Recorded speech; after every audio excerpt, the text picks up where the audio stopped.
Let's talk about Rust and ownership.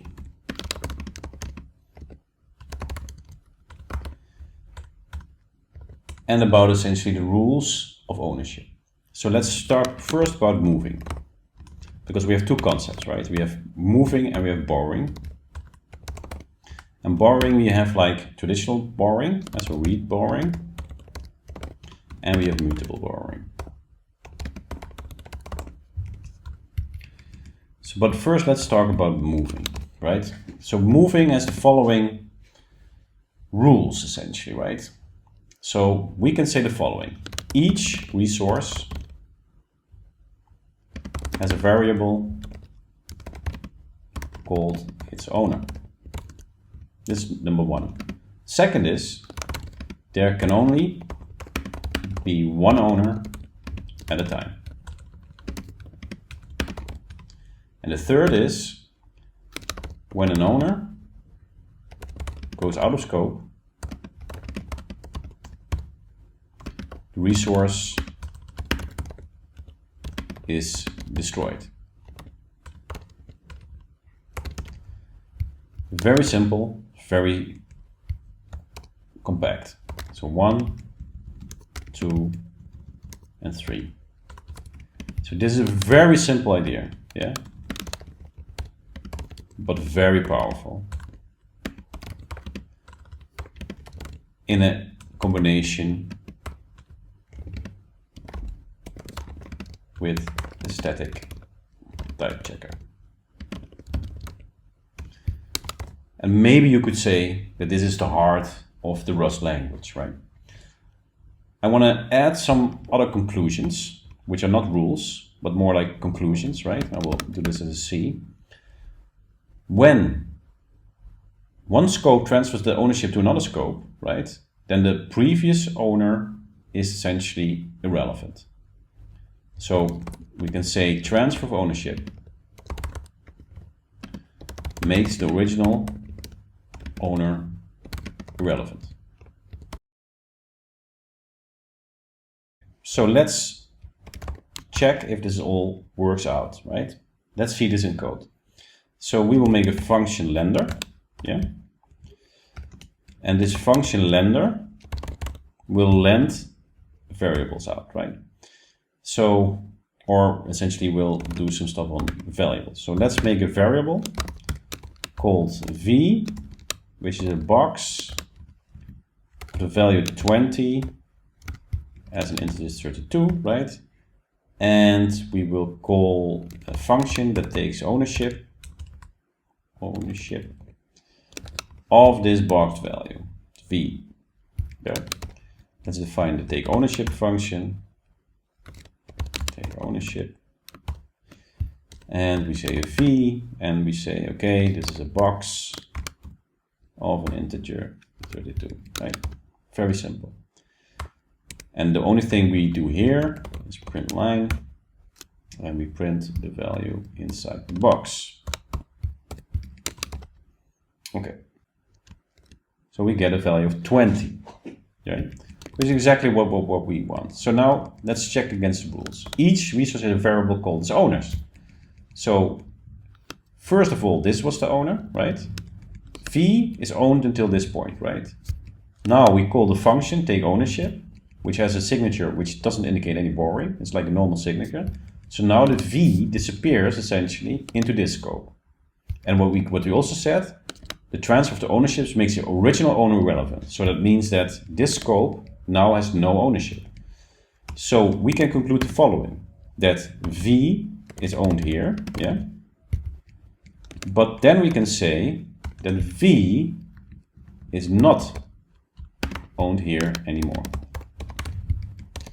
So how can we test this? Well, very simple, right? Let's do something with V. Right? So let's make this mutable. It's of course important if you want to change it. So now I can say V, let's say the value of V is 40, right? And let's execute this. And we say, yes, perfect, it works. But now comes the kicker, right? So what if we would make here the value 60? So just following these rules, after the ownership was transferred here, right, this should now error, right? So the static checker, the compile time checker of Rust should bar from this. Let's see. And yes, perfect. We see here a perfect error message, which says, okay, you move the value here into V, yeah? You took ownership here, right? So the value moved essentially in the scope of this function and was not returned with anything. And so the value was used afterwards, and this is an invalid operation. So we actually don't allow you to compile. So this is the most simple form of ownership. Okay. All right.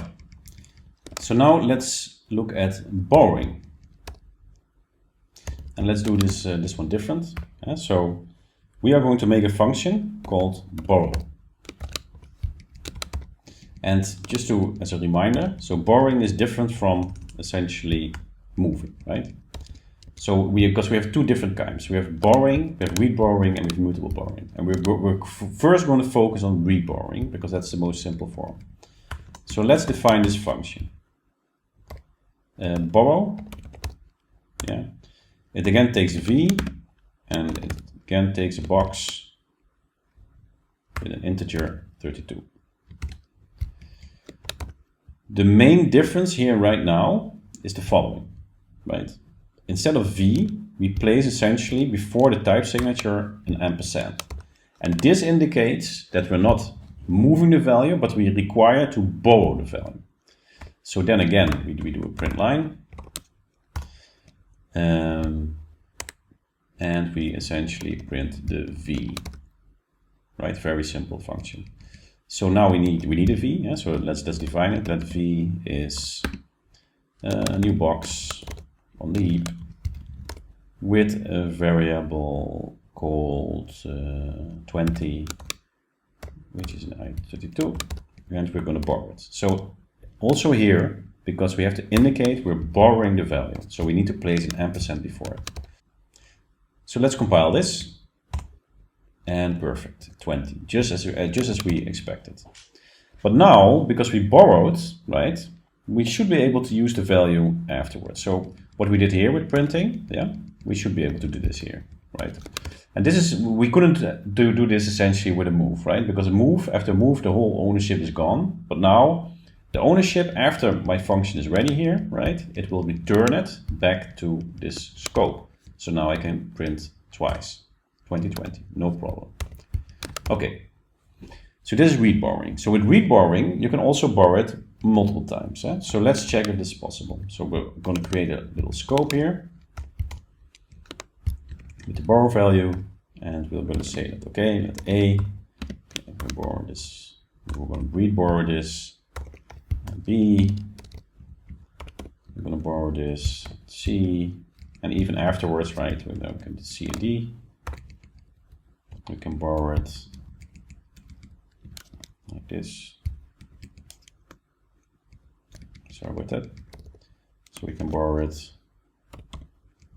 and D, what the hell happens, and D.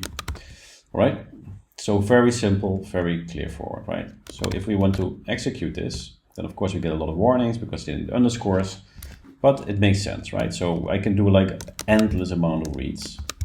But what I cannot do is mutate essentially the previous value, right?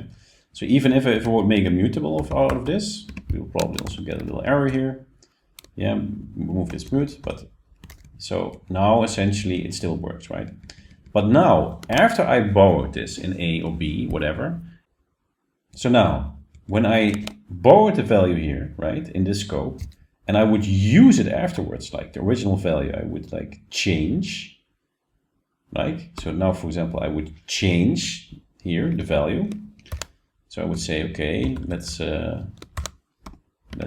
change this 20 inside the box to 40, and then I would let C now use A, you use essentially a borrowed value, right? Which it would be like borrow again, right?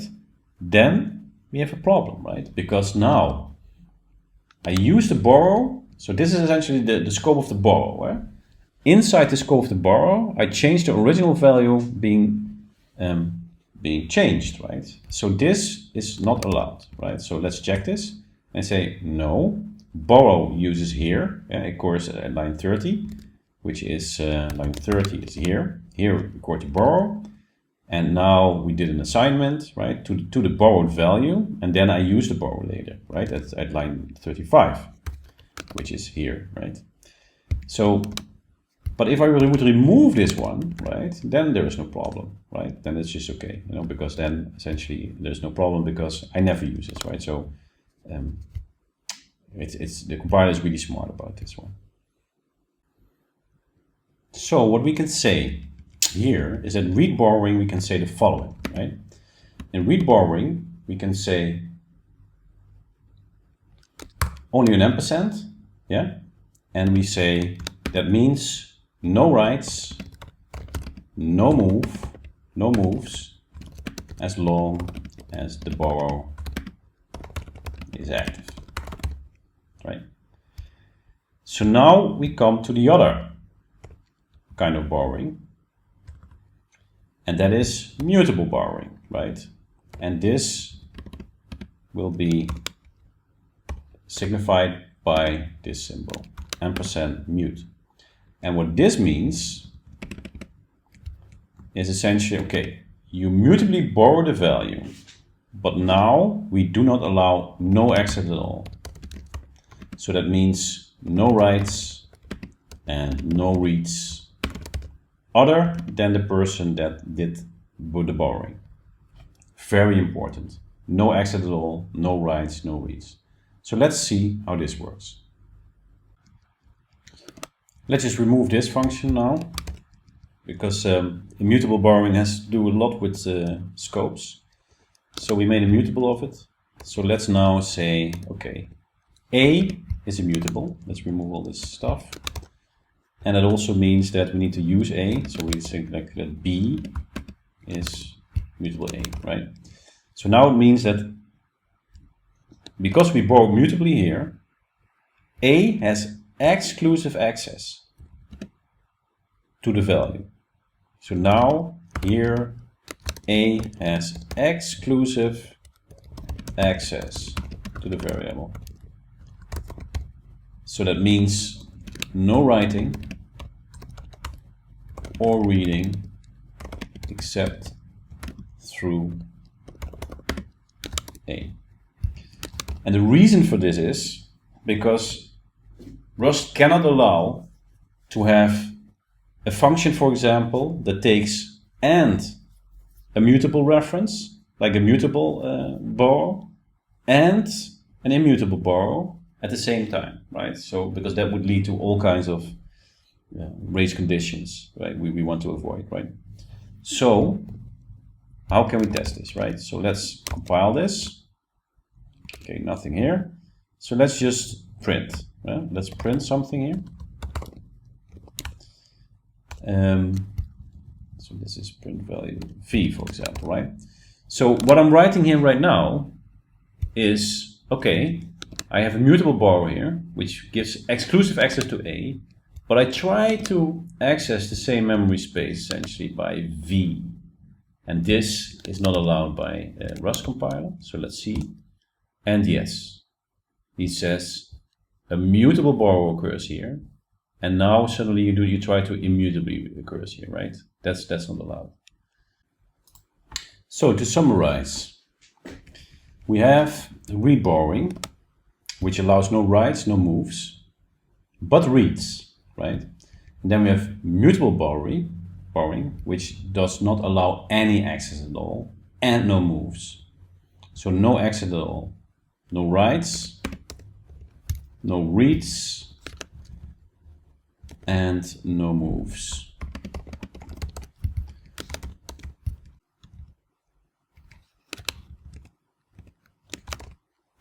So just a global recap again. Rust and ownership. So first we have the concept of moving, where we have the 3 golden rules. Each resource had a variable called its owner. There can be only one owner at a time, very important. And when an owner goes out of scope, the resource is destroyed. And a transfer of ownership means that the original owner is completely irrelevant, right? It's a very simple idea, but very powerful because it avoids a lot of complications. And then we have the concept of borrowing, where we can classify two kinds. We have the reborrowing and the mutable borrowing. And the reborrowing means in the moment you're borrowing, in between that lifetime essentially, no rights, no moves, as long as the borrower is active. And then when you do mutable borrowing, then essentially you have exclusive rights with only that owner, let's say that borrower, to the variable. Nobody can even read to it, right? So this is the essential of Rust ownership system.